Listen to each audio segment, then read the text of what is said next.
Perkenalkan, nama saya Eliza Febrianti dari Fakultas Ekonomi dan Bisnis, Prodi Manajemen Sore bagian D. Saya ingin mempresentasikan tugas bahasa Indonesia, yaitu yang berjudul Keterampilan Berbahasa Indonesia. Keterampilan berbahasa Indonesia.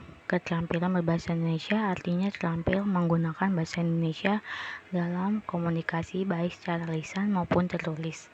Keterampilan berbahasa lisan meliputi menyimak dan berbicara, sedangkan keterampilan berbahasa tulis meliputi membaca dan menulis.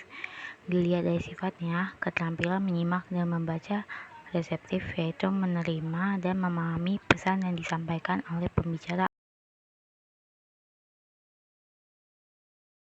Keterampilan reseptif, menyimak atau mendengarkan adalah kegiatan berbahasa dengan tujuan memahami pesan yang disampaikan pembicara. Menyimak memiliki sifat interaktif dan non-interaktif. Pemahaman dalam membaca ada 4 kategori. 1. Pemahaman literal merupakan kemampuan memahami yang paling sederhana atau paling dasar karena hanya memerlukan sedikit kegiatan berpikir. Sedangkan membaca representasi memerlukan keterampilan berpikir yang lebih tinggi dibandingkan tingkat pemahaman literal. Dan membaca kritis adalah keterampilan membaca yang dimiliki oleh pembaca yang tidak hanya mampu memaknai bacaan secara literal dan menginterpretasikan. Berikut adalah teks berita. Kebakaran hebat melanda pabrik korek api PT Unggul Jaya, Gemilang, Kabupaten Tangerang, Banten. Api diduga muncul saat karyawan pabrik tengah menyortir korek api.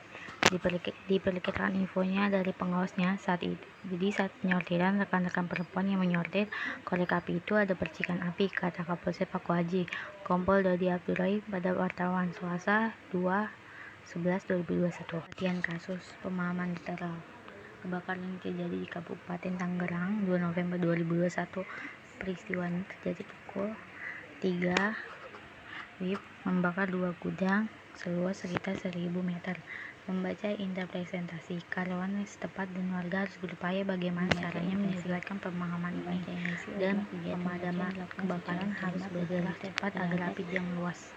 4. Membaca kritis. Seharusnya para karyawan yang terlibatkan dalam upaya mencari informasi secara detail atau diterapkan pada pencarian informasi sebagai bahan diskusi, yakni kemampuan memahami secara detail isi bacaan secara lengkap, akurat, dan kritis pada suatu fakta, konsep, dan pendapat, gagasan, pengalaman, perasaan, dan pesannya.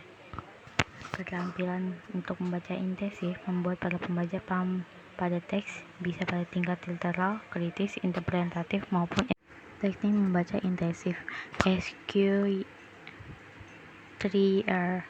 Survei, question, read, recite, dan review. KWLH.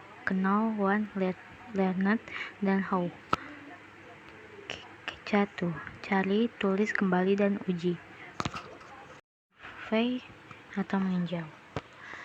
Meninjau atau mengamati isi teks secara sekilas. Hal-hal yang perlu ditinjau yaitu judul, nama majalah, bagian pembuka, subjudul, bagian penutup, penulis, dan tahun terbit. Langkah ini dilakukan dengan tujuan mengenai teks sehingga memperoleh pengetahuan dan pemahaman tentang 1. Gambar umum isi buku. 2. Topik yang dibahas dalam teks. 3. Gagasan penting di dalam teks. 4. Susunan teks. 5. Cara penyampaian dalam teks. Sekian presentasi dari saya. Mohon maaf bila banyak salah kata atau pengucapan. Wassalamualaikum warahmatullahi wabarakatuh.